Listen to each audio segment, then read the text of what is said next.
नमस्कार, जय हिंद। मैं हूं आपका दोस्त प्रवीण सर। आप सभी लोगों का स्वागत करता हूं टेट वाली क्लास में। दोस्तों, जिस तरह से आप सभी लोग मेहनत कर रहे हैं, बिल्कुल इसी तरह से मेहनत करते रहिए। यदि आप लोगों को मेरी कोई आवश्यकता है तो आप लोग मुझे कमेंट करके आप जरूर बता सकते हैं।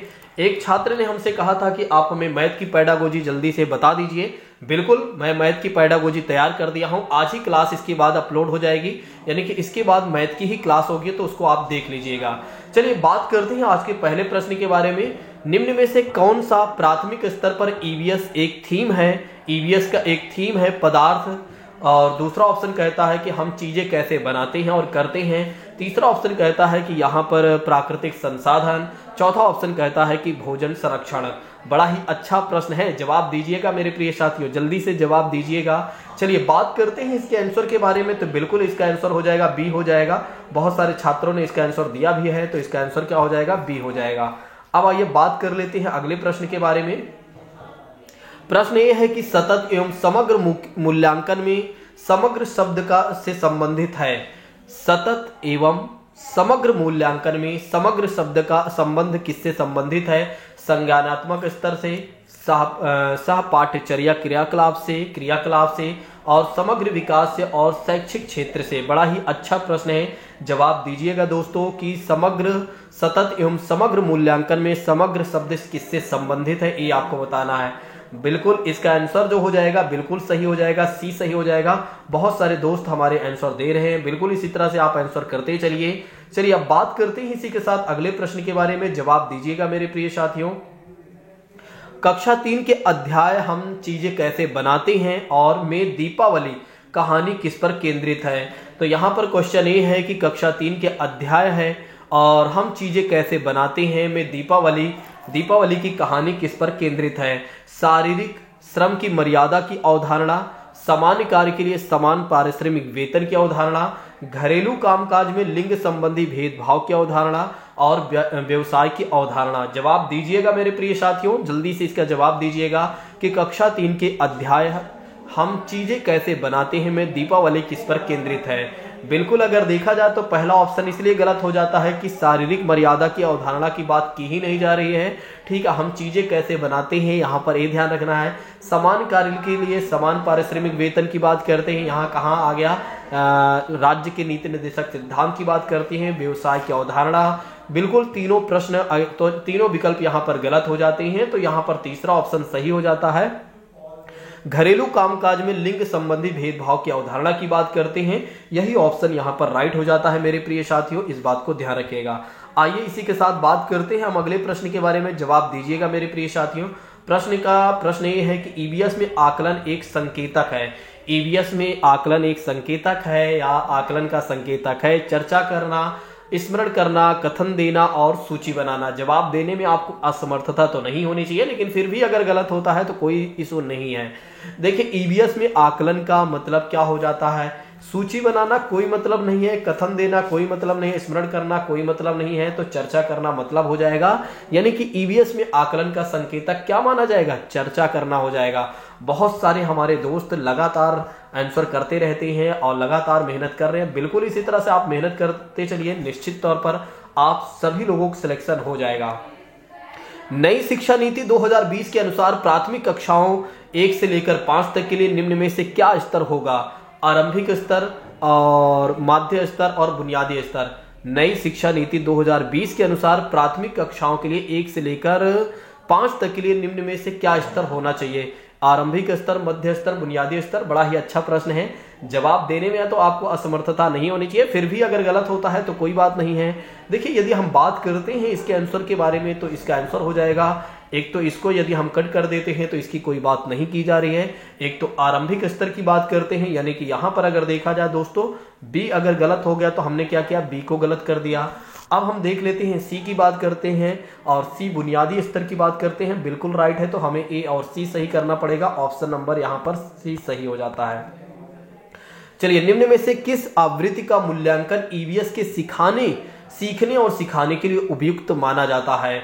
निम्न में से किस आवृत्ति का मूल्यांकन जो है ईवीएस के सीखने और सिखाने के लिए उपयुक्त माना जाता है? प्रतिदिन, प्रतिमाह, 6 महीने, वर्ष के अंत में? अच्छा प्रश्न है, जवाब देने में आपको असमर्थता तो नहीं होनी चाहिए। फिर भी अगर गलत होता है तो बिल्कुल चिंता करने की आवश्यकता नहीं है, एक आध प्रश्न तो गलत होना ही चाहिए। थोड़ा से हमारा भी सम्मान कर दिया करें हाँ, कि एक प्रश्न गलत हो गया है। चलिए बात करते हैं इसके आंसर के बारे में। तो प्रतिदिन की बात करते हैं, पहला ऑप्शन यहाँ पर सही हो जाता है। ठीक है, प्रतिदिन यहाँ पर क्या है, किस आवृत्ति का मूल्यांकन ईवीएस के सीखने और सीखने के लिए? देखिए यहाँ प्रतिमाह, 6 महीने, अगर ऐसे होगा तो फिर ईवीएस कौन सीख पाएगा? प्रतिदिन पढ़ेगा तभी सीखेगा व्यक्ति। चलिए अब बात करते हैं इसी के साथ अगले प्रश्न के बारे में। प्राथमिक स्तर पर पर्यावरण अध्ययन का थीम कौन सा है दोस्तों? जल है, मौसम है और सामग्री है और जानवर है। प्राथमिक स्तर पर पर्यावरण अध्ययन का थीम कौन सा है? जैसे कि बात करते हैं, इसका आंसर हो जाएगा ए, यानी कि जल हो जाएगा। इसका जो आंसर हो जाएगा जल हो जाएगा, मैंने जल्दी बता दिया। ठीक है, वैसे भी आप बता ही देते, मुझे पता है कि ए वाला चिंटू पिंटू वाले प्रश्न है, भला आप नहीं बता पाएंगे तो कौन बता पाएगा। चलिए, अधूरे जल जीवाश्म ईंधन से फैलती है, मतलब जो जीवाश्म ईंधन जल जाते हैं वे पूरा नहीं जलते हैं।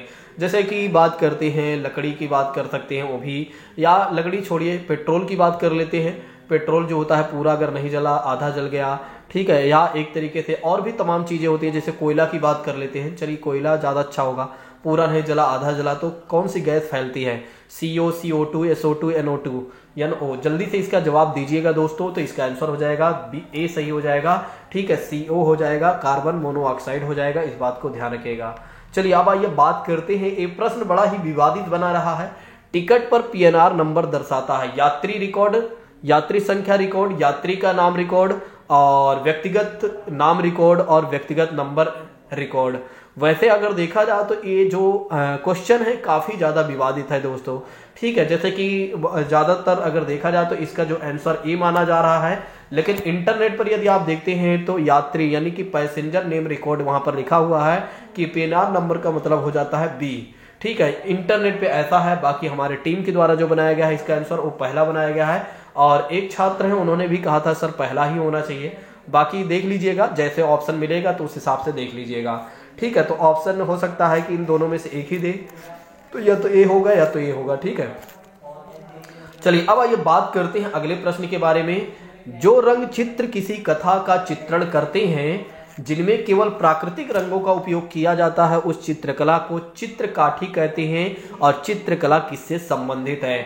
जो रंग चित्र किसी कथा का चित्रण करते हैं, किसी कथा के बारे में बता रहे हैं और केवल प्राकृतिक रंगों का ही उपयोग किया जाता है और चित्रकला को चित्रकाठी कहते हैं, किससे संबंधित है?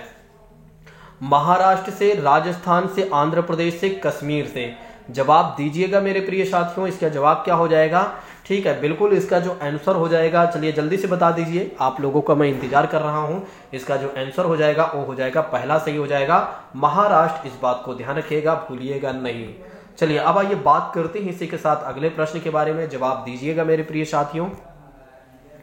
प्रश्न ये है कि तीनों राज्यों का ऐसा समूह जिनसे किसी किनारे पर अरब सागर है, मतलब कि ऐसे राज्य के बारे में बताइए जो किसी किनारे पर हैं। केरल, केरल कर्नाटक महाराष्ट्र, केरल कर्नाटक आंध्र प्रदेश, उड़ीसा आंध्र प्रदेश महाराष्ट्र और महाराष्ट्र केरल पश्चिम बंगाल। बड़ा ही अच्छा प्रश्न है, जवाब दीजिएगा। चलिए इसका जो जवाब हो जाएगा, अगर हम बात करते हैं तो अरब सागर की बात करते हैं, तो अगर इसे आंध्र प्रदेश को हम देखते हैं तो आंध्र प्रदेश हमारा आ जाता है। देखिए ये है हमारा प्यारा भारत।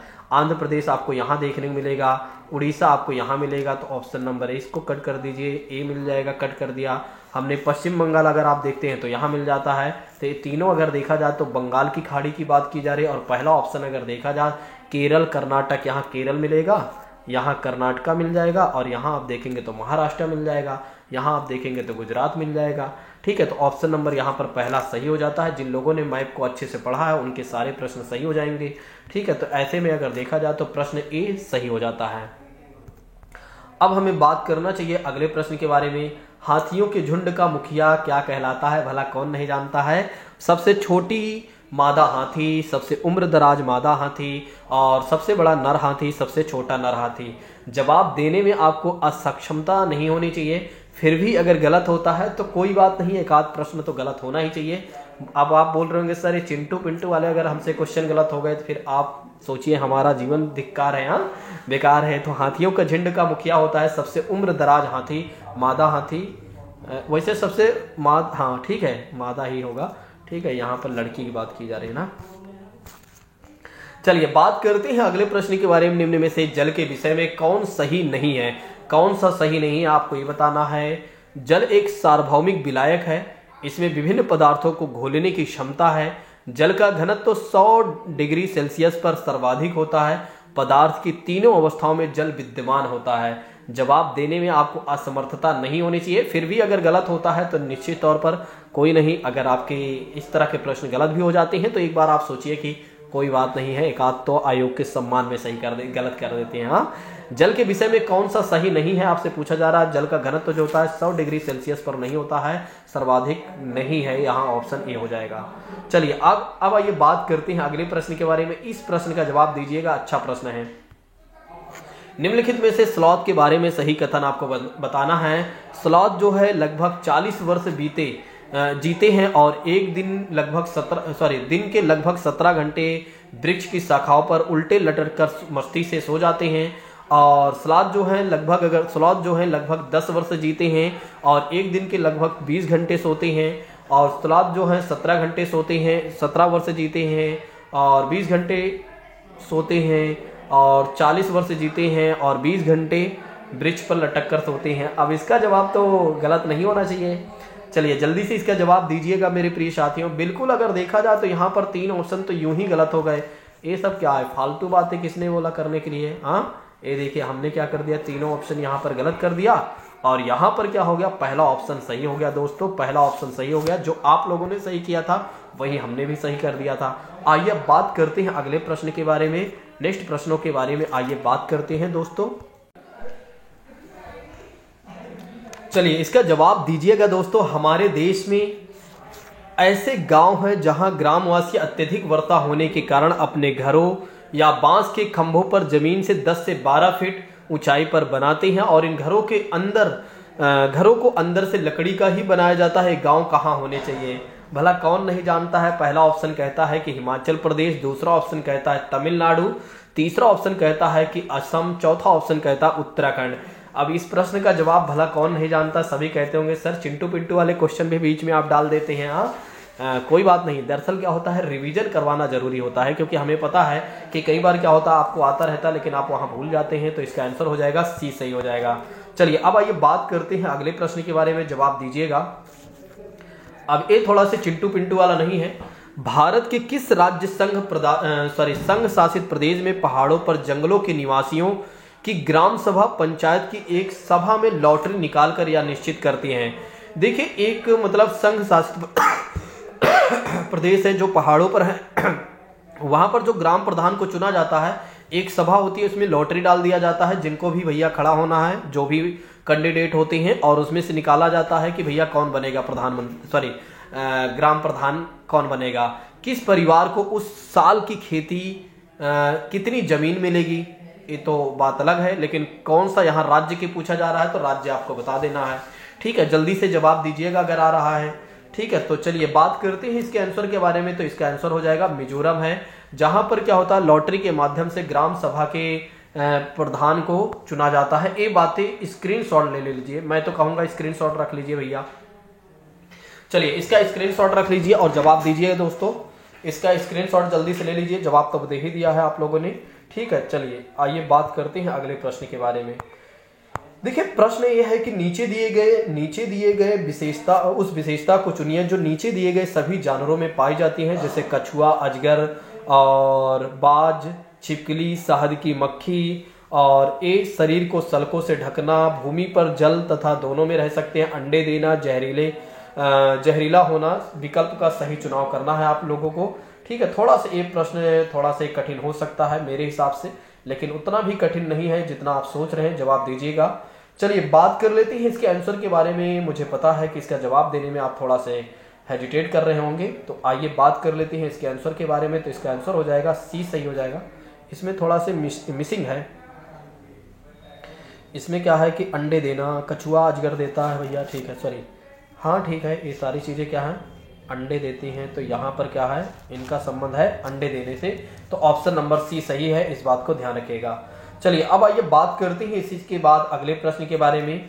नीचे दिए गए कथनों से अलबर्नी जो एक विद्वान था और जिन्होंने हमारे देश का भ्रमण किया हजारों वर्ष पहले, मतलब इसने क्या किया था, भारत का भ्रमण किया था, और इसके बारे में कथनों को चयन कीजिए। वह एक यात्री था जिसने हमारे देश का भ्रमण किया और प्रेक्षण किया, उसके बारे में भी लिखा।